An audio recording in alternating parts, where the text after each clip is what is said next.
Retour au débat de France 24. Face aux doutes persistants, on avait fini par le pressentir. Il n'y aura pas d'élection présidentielle, ni cette année, ni la suivante en République démocratique du Congo. Le pays aura donc encore début 2019 à sa tête Joseph Kabila. C'est du moins ce qu'a glissé subrepticement la CENI, la Commission nationale électorale indépendante, dans sa dépêche datée d'avant-hier, tirant ainsi un trait sur l'accord dit de la Saint-Sylvestre, conclu, comme son nom l'indique, le 31 décembre de l'année dernière, entre le camp du président en exercice et une large frange de l'opposition. Accord qui a permis le maintien au pouvoir du président Kabila au-delà du terme de son deuxième et dernier mandat prévu par la Constitution, moyennant l'achèvement du recensement censé permettre précisément la tenue des élections d'ici la fin de cette année. On n'y sera pas. Est-ce la fin de l'état de droit en RDC? Pour en débattre face à face, j'accueille Francis Calombo. Bonjour. Bonjour. Vous êtes député, frondeur du PPRD, c'est le parti du président Joseph Kabila, et vous êtes proche de l'opposant, donc Moïse Katumbi. Merci d'être avec nous. Face à vous, en duplex depuis Bruxelles, maître Guillaume Manjolo, vous êtes conseiller au ministère des Affaires étrangères de la République démocratique du Congo. Merci à vous d'avoir accepté ce débat. Mot à mot dans le texte, la CENI dit avoir besoin de 504 jours après la fin de l'enrôlement, donc du recensement, pour arriver au jour du scrutin. Or, le recensement étant encore en cours depuis plusieurs semaines, notamment dans les régions du Kasaï, le centre, victimes de violences, on peut en déduire, Guillaume Manjolo, qu'il n'y aura pas d'élection avant le premier trimestre 2019. Pourquoi 504 jours d'après vous ? Premier élément, une petite correction, je ne suis plus conseiller aux affaires étrangères, je l'ai été pendant une dizaine d'années, je ne suis plus. Et je suis au fait communicateur de la majorité présidentielle, donc j'anime un parti qui s'appelle l'ULDC, Parti Chérard Mochibanda, ancien ministre des Affaires étrangères. Pour revenir à votre question, il me semble que nous sommes dans ce qu'a M. Zizek a appelé le Dankverbot. C'est-à-dire que tout le monde sait ce qu'il faut faire, ce qui se passe exactement au niveau du pays, mais personne ne va entériner la situation au sens réel du terme. Lorsque toutes les instances seront réunies plutôt au niveau de la Cité de l'Union africaine, cette opposition à laquelle appartient aujourd'hui M. Calombo n'était pas présente, mais seulement tous ceux qui étaient là avaient convenu devant l'OIF, une instance à laquelle on ne peut pas reprocher quoi que ce soit, notamment d'être partisane de qui que ce soit, et la SADC, la CENI avait dit qu'effectivement on ne pouvait pas, dans l'état des choses à l'époque, espérer faire les élections dans le courant de l'année 2007. Mais simplement, au moins on pouvait envisager ça, une possibilité, en avril 2018. 2018. Ça, c'était à la, donc, ça, c'est à la réunion comment dirais-je, la Cité de l'Union africaine. Oui, maintenant on est à 504 jours. Toujours dans cette Dankverbot, c'est-à-dire que les gens...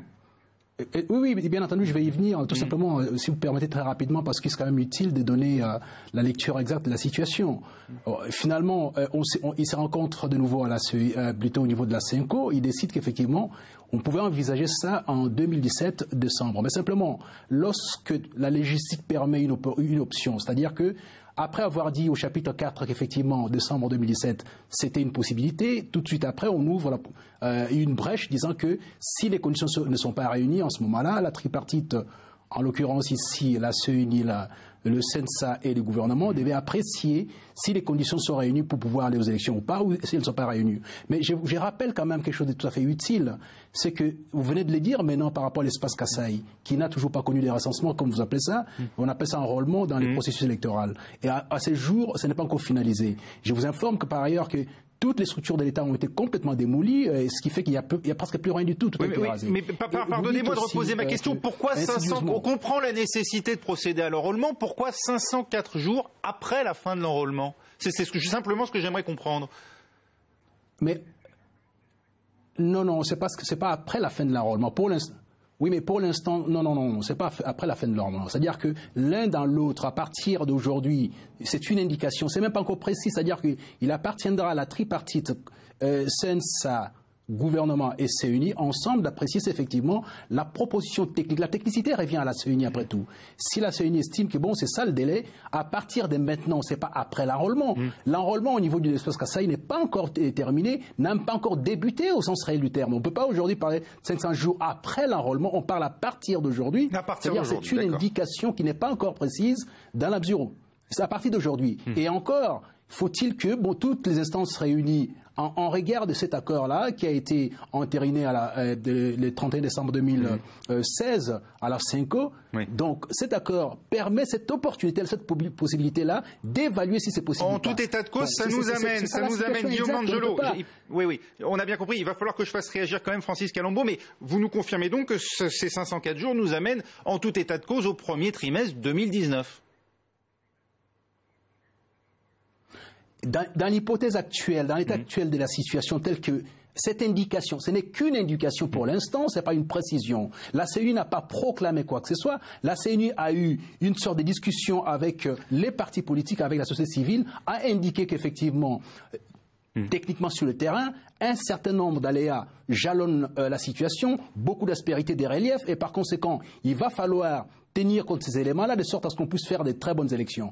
Alors, partant de là, il a dit une possibilité, l'horizon 504 jours est tout à fait possible, mais encore faut-il que les instances habilitées en regard de l'accord puissent statuer là-dessus. Ce n'est pas encore le cas, on ne peut pas aller vite en besogne. Il y a des gens qui veulent absolument en découdre le plus rapidement possible. Ce n'est pas indiqué et ce n'est pas conseillé. Ça reste de l'ordre de l'hypothèse, nous dit donc Guillaume Mangello, avec tous les conditionnels d'usage.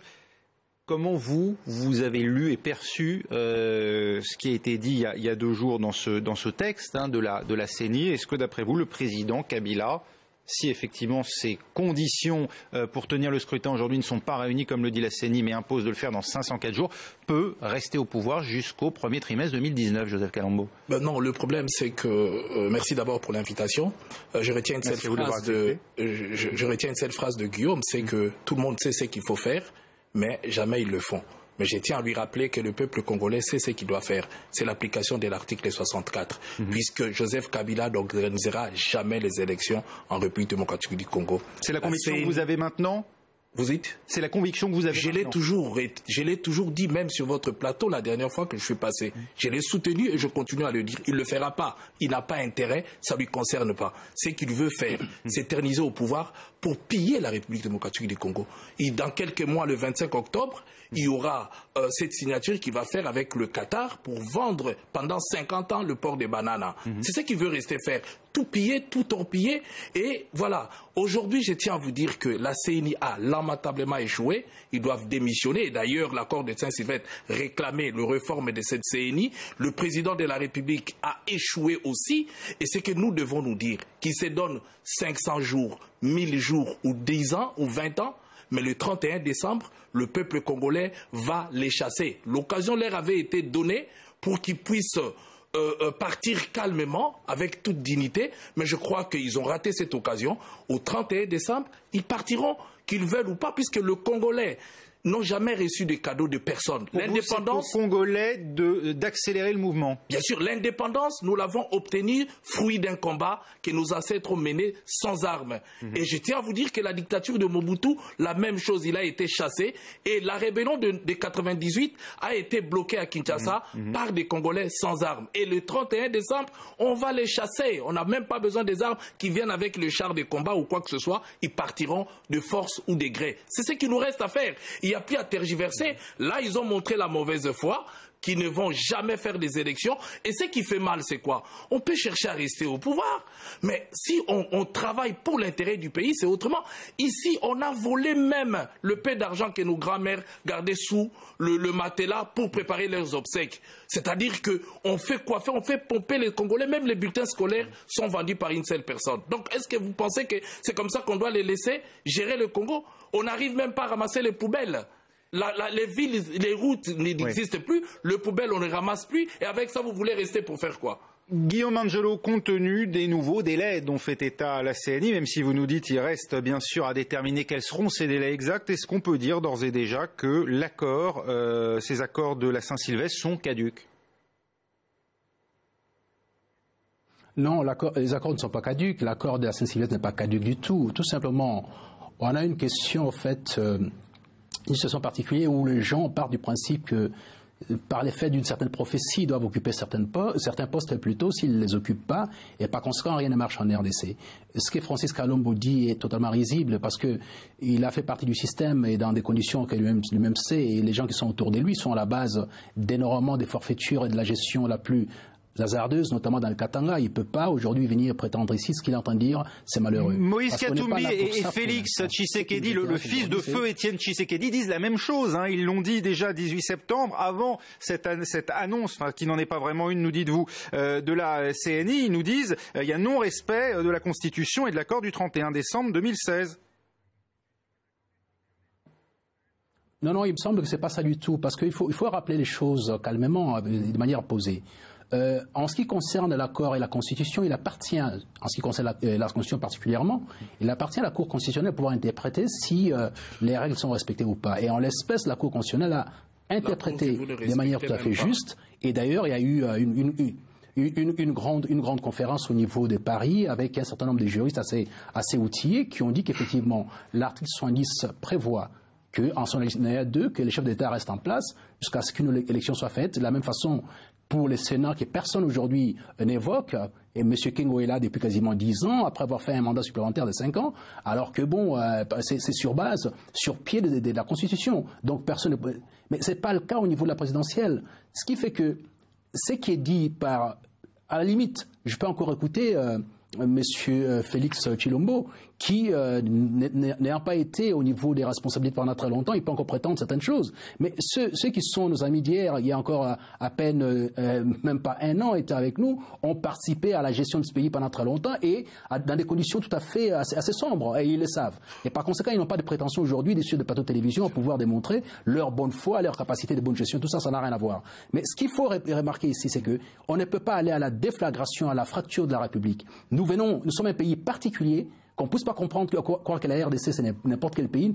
Nous sommes un pays particulier. Grâce à Joseph Kabila, par exemple, entre 1998 et 2001, on a réuni un pays qui était morcelé en trois branches. Qu'on se souvienne.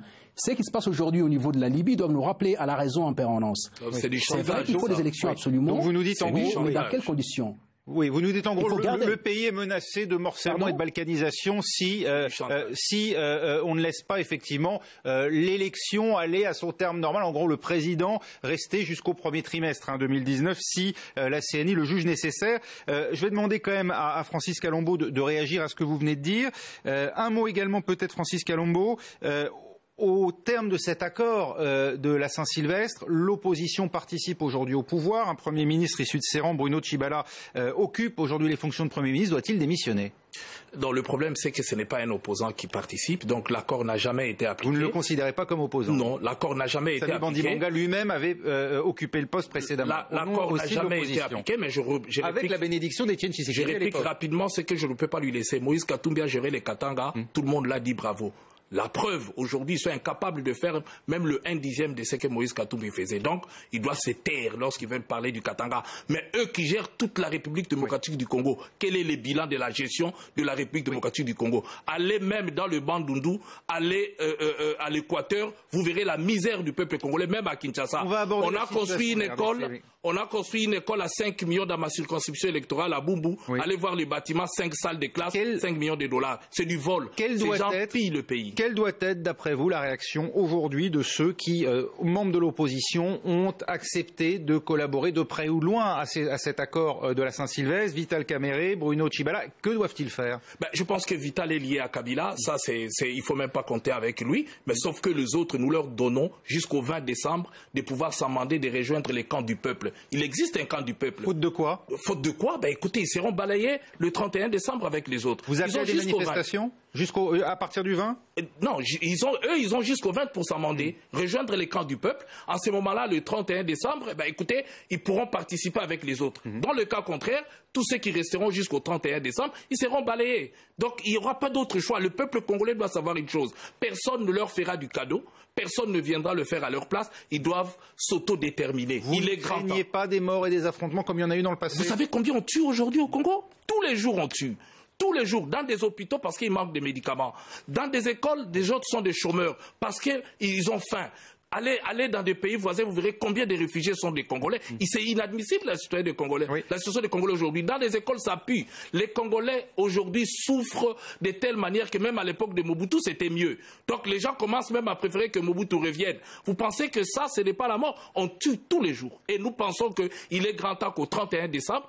Mais vous savez, ça, les tueries, les Congolais n'auront plus peur de ça, puisqu'ils ont vécu. L'indépendance, nous l'avons gagnée. Entre 4 et 6 millions de morts. Alors, oui, l'indépendance, nous l'avons gagnée.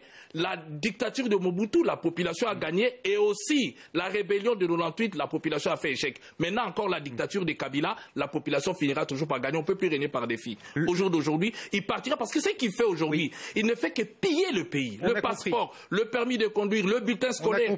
Tous les jours, on fait. Les banques n'en parlent même pas. Vous l'avez dit. Alors maintenant, l'État est saigné à blanc par un groupe d'individus, même pas 1000. Oui. Il n'a même pas 1000 personnes. Alors, est-ce qu'ils vont faire peur à 80 millions de Congolais? Oui. Il est grand temps qu'on se mette debout, qu'on comprenne une chose, la liberté, on la gagne. Ça ne se donne jamais. Le peuple, au 31 décembre, doit se libérer parce que l'article 64 leur donne cette autorisation. L'ONU s'inquiète en tout cas de la situation, puisque déjà cette semaine, le Conseil de sécurité des Nations Unies s'est réuni à propos de la situation en RDC, en présence du représentant de l'ONU à Kinshasa, Maman Sidibé. Alors, on va voir peut-être ces propos. L'accord politique de décembre 2016 est la seule voie viable pour créer les conditions nécessaires à la tenue d'élections crédibles et apaisées en République démocratique du Congo. À l'heure actuelle, la publication d'un calendrier électoral réaliste, l'établissement d'un budget pour la tenue des élections, la mise en œuvre de mesures de décrispation et la garantie du respect des lois et libertés fondamentales sont les principales conditions à remplir pour faire avancer le processus politique. Il faut donc respecter l'accord, dit Maman Sidibé, mais qui pose également la question du sous-financement de l'organisation du scrutin. Il n'y a pas assez d'argent, Guillaume Manjolo, pour voter. Effectivement, parce que oui, il y a les efforts du gouvernement. Ce sont des efforts individuels, en fait, qui reviennent au gouvernement au jour d'aujourd'hui, parce que tous les partenaires qui avaient promis énormément des choses, des fois on ne pas. Ça aussi, il faut les relever, parce que c'est un peu trop facile. Mais laissez-moi revenir d'un pas sur ce qui a été dit par Francis Kalombo. Vous savez, vous passez de la posture à la forfaiture. Vous ne pouvez pas comparer quelqu'un comme Katumbi avec quelqu'un comme Badibanga ou quelqu'un comme Tchibala aujourd'hui. Tchibala a 30 ans. Vous voulez dire quoi? En gros, l'opposant Katumbi à ceux qui participent aujourd'hui au pouvoir, à vos côtés. Attendez, on est à distance. Oui, c'est pour ça que je précise pour ceux qui nous regardent et qui ne sont pas familiers aux affaires internes de la République démocratique du Congo. Oui. Exactement, voyez-vous, c'est-à-dire qu'on a affaire aux gens aujourd'hui qui ont la crédibilité exacte de l'opposition, qui sont là depuis une trentaine d'années. On a des nouveaux venus, richissimes et tout ça, qui sont enrichis sur le dos de la République et aujourd'hui qui prétendent pouvoir gérer ce pays en bon père des familles. Et ceux qui sont venus en botte à caoutchouc se sont enrichis en quoi? Ceux qui sont venus en botte à caoutchouc, ils se sont enrichis. On va laisser Guillaume Manjolo. Permettez, monsieur, je vous laisserai réagir après. Allez-y, Guillaume Manjolo. Oui, voyez-vous, j'essaie de pouvoir fréquenter un peu l'intelligentsia française aujourd'hui. Je suis énormément ce qui est fait. Onfray nous dit aujourd'hui que le peuple, c'est l'entité de la population sur laquelle s'applique le pouvoir. Et ces gens-là ne sont pas le peuple. Ils n'ont jamais été le peuple. Et quand on a eu des richissimes qui sont sortis au niveau du Katanga, il y a un seul milliardaire et personne d'autre. C'est pas sérieux. Donc maintenant, vous faites allusion à Moïse Katumbi? Ce que dit Maman Sidibé, c'est tout à fait... Tout à fait. Ce qui dit Maman Sidibé, c'est tout à fait réaliste. D'ailleurs, si vous suivez ce qui s'est passé aux Nations Unies, il a été dit que maintenant on a besoin du délai raisonnable. Pourquoi? Parce que simplement, ce qu'on a eu comme difficulté en 2006, qu'au terme des élections, il y a eu la guerre en pleine Kinshasa, et en 2011, pareil, il y a eu beaucoup trop de morts. Mais maintenant, avec toute cette inflation plutôt des candidatures, les gens veulent absolument devenir chef de l'État et dans toutes les conditions et tout ça, on risque de tomber dans une anarchie, dans un état de nature quasiment définitif. Et regardez ce qui se passe au niveau de la République centrafricaine. On a cru qu'il fallait faire les élections, ça suffisait. Au jour d'aujourd'hui, nous sommes encore en train de voir les balais diplomatiques pour aller évaluer s'il y a génocide ou pas. Et Kinshasa et la RDC, c'est un pays particulier. Donc oui, ça n'a rien à voir. C'est-à-dire où vous avez la lecture exacte de la situation, où vous êtes dans les folklores et la fantaisie, et alors on comprend très bien. Être un homme d'État, c'est pas ça. C'est pas venir faire un chapelet de toutes les situations sur le terrain. Vous dites, Guillaume Manjolo, Maman Sidibé a une vision réaliste de la situation. Voilà aussi ce que dit Maman Sidibé. Il affirme que les journalistes, les opposants politiques et les activistes de la société civile font toujours l'objet d'intimidation, de harcèlement et de violence. Est-ce que là aussi, vous êtes d'accord avec ces propos ? Vous savez, vous faites le tour de la CEAC, donc l'Afrique centrale. Dites-moi un seul pays où les conditions de démocratie sont à la hauteur de la RDC.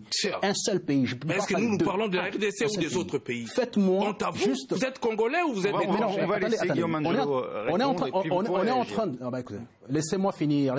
Vous n'avez pas d'argument et vous êtes en train de pouvoir ramasser tout et faire un marché. Faites les commerces, la misère de la population, c'est très bien, mais ce n'est pas ce qui est recommandé aujourd'hui. Ce qui est recommandé, c'est quelles sont les pistes de solutions pour que la RDC ne sombre pas dans le chaos. C'est ça qui est recommandé aujourd'hui. Et je constate simplement que le seul pays au niveau de l'Afrique centrale, de la CEAC, c'est la RDC qui a atteint un certain seuil de démocratie. C'est pas parfait, j'en conviens. Il y a encore une démarche à faire, il y a encore des étapes à pouvoir franchir. Mais simplement, oui, nous on a au moins... oui, mais attendez... Vous voyez l'anarchie avec laquelle vous vivez. Vous ne pouvez pas prétendre gérer le pays. C'est impossible. Parce que, y compris sur un média international, on n'est pas obligé de pouvoir s'entendre. Donc, voyez-vous, sur ce plan-là précis, il faut rappeler ce qui a été dit par Maman Sidoukou en rappelant ce que je viens de faire par rapport à l'état de la démocratie au niveau de l'Afrique centrale. Mais en même temps aussi, il faut rappeler une chose, c'est que les Nations Unies ne sont pas d'avis que la date telle que indiquer cet horizon indépassable selon une certaine opposition radicale est devenue aujourd'hui salafiste et fondamentaliste. Oui. Donc ce n'est pas ça. Parce que... Pardon? Vous avez quand même signé, enfin le pouvoir congolais a quand même signé pour cette date. Pardon de vous le rappeler. Bien entendu, à cette date, mais simplement... Oui, non, vous faites bien de les rappeler, mais simplement, rappelez-le avec tous les éléments qui concourent à ces rappels. C'est-à-dire que la disposition 4 dit on tiendra les élections à telle date. Toutefois, si les conditions ne sont pas réunies, on évaluera. C'est ce qu'il dit. On ne dit pas on tiendra et on ferme. Donc, simplement, non, mais c'est pas ça. En fait, là, on ne peut plus interagir, ça n'a aucun intérêt. Dites ce qu'ils ont envie de dire. Terminé, Guillaume. On va faire du folklore. Et moi, j'essaie de pouvoir apporter, en fait, des éléments crédibles par rapport à ce qui se passe sur le terrain, par rapport aux réalités sur le terrain. Y a-t-il eu des morts dans l'espace Kasaï ou pas? Vous avez ouvert votre annonce ou les débats par la situation du Kasaï. Est-ce qu'on peut évaluer la situation du Kasaï au jour d'aujourd'hui et savoir effectivement si nous sommes dans les conditions requises, dans le délai qui est porté par ces chers messieurs, de tenir ces élections à cette date-là? Mais c'est impossible, et tout le monde le sait. D'où j'ai insisté sur les donc verbotes. Ce sont des gens qui savent, mais parce qu'ils n'ont pas la moindre crédibilité, ils n'ont rien apporté à la population parce qu'ils ont déjà été au pouvoir parmi eux, surtout les G7, auxquels il appartient, a fait la démonstration de sa faillite et de son incompétence. Et voilà, aujourd'hui, ils veulent surfer derrière Félix et Chilombo pour, soi-disant, faire du blanchiment de leur situation, de sorte à pouvoir accéder encore aux responsabilités. Mais ça ne tiendra pas la route. C'est de la fantaisie du folklore et de la forfaiture. Ça ne marchera pas. Merci Guillaume Angelo. Francis Kalombo, vous critiquez en termes extrêmement virulents aujourd'hui le pouvoir de Joseph Kabila. Vous l'accusez entre autres de corruption, de piller le pays. Ce sont vos mots et vous le menacez d'ailleurs de devoir quitter dans la violence le pouvoir s'il lui-même n'accepte pas d'organiser l'élection avant fin 2017. Vous avez pourtant vous-même contribué aussi à ce pouvoir en tant que membre du PPRD. De quand date finalement cette lucidité que vous dites aujourd'hui avoir sur ce pouvoir? Vous savez, contrairement à Guillaume, moi j'ai trimé. J'ai été aux côtés de Joseph Kabila. J'ai sillonné le monde pour pacifier ces pays. Il n'était pas là. Et je le fais avec bec et ongle. On a pris des avions qui pouvaient tomber. J'aurais pu laisser ma vie. Et j'ai risqué même de mourir, même dans les dernières minutes. Moi, j'ai des choses à dire, mais je n'ai jamais volé un seul rond de l'État congolais. Je n'ai jamais été ministre, ni mandataire, ni touché de l'argent. Mais j'ai contribué pour ramener la paix. Lorsque j'ai vu que la tendance qu'on a prise en 2015, c'était de commencer à tuer. C'est là où la tuerie a commencé, quand il parle du Kasaï. Mais qui tue au Kasaï? Le rapport est là. Et j'ai dit, chiche, il n'y a que les imbéciles qui ne changent pas. Il n'y a que celui qui n'aime pas le Congo et les Congolais qui peut soutenir ce qui se passe aujourd'hui en République démocratique du Congo. Moi, j'aime mon pays. J'aime ma population. Et d'ailleurs, même en étant de la majorité, poser la question aux Congolais, j'étais l'avocat des orphelins et de veuves. Je l'ai toujours soutenu contre les gens du pouvoir, contre la corruption, contre tout ce qu'ils ont fait. Mais néanmoins, ce qui est vrai, il faut décrisper la situation. Qu'on libère Franck Diongo, qu'on libère Mouyambo, qu'on libère Huit Moudongo. Tant de prisonniers politiques sont aujourd'hui en train de de mourir en prison tous les jours. Qu'on libère les militaires, qu'on libère les policiers qui fassent bien leur travail. Même les journalistes sont pris en otage. La justice est prise en otage. Il a évoqué la Cour constitutionnelle aujourd'hui. Ils ont pris un arrêt par rapport à l'ancien gouverneur Azembe. Qu'est-ce qu'ils ont fait de cet arrêt? Ils sabotent. On oblige la Cour constitutionnelle à prendre un arrêt avec 5 juges au lieu de 7 minimum. Moi, je pense qu'aujourd'hui, c'est la honte. C'est l'arbitraire qui règne en République démocratique du Congo. Il faut les chasser. Il ne faut même pas leur demander de partir. Je crois que le peuple doit se préparer à les chasser. Seule la lutte libère, ce ne sera pas un cadeau puisque nos parents ont eu l'indépendance suite à un combat. Nous devons nous battre, même à main nue. Les Congolais doivent se mettre debout comme un seul homme, les chasser. Donc nous donnons jusqu'au 20 à ceux qui sont encore de la majorité de rejoindre le camp du peuple, et les 31, on va bouter ceux qui resteront de l'autre côté dehors. Il n'y a que ça comme choix, il n'y en a pas d'autre, puisque actuellement, ils partiront jamais. Merci Francis Kalombo d'avoir participé à ce débat. Merci à vous, maître Guillaume Manjolo, depuis Bruxelles, d'avoir apporté la contradiction ici même. Merci à vous d'avoir suivi ce débat. Restez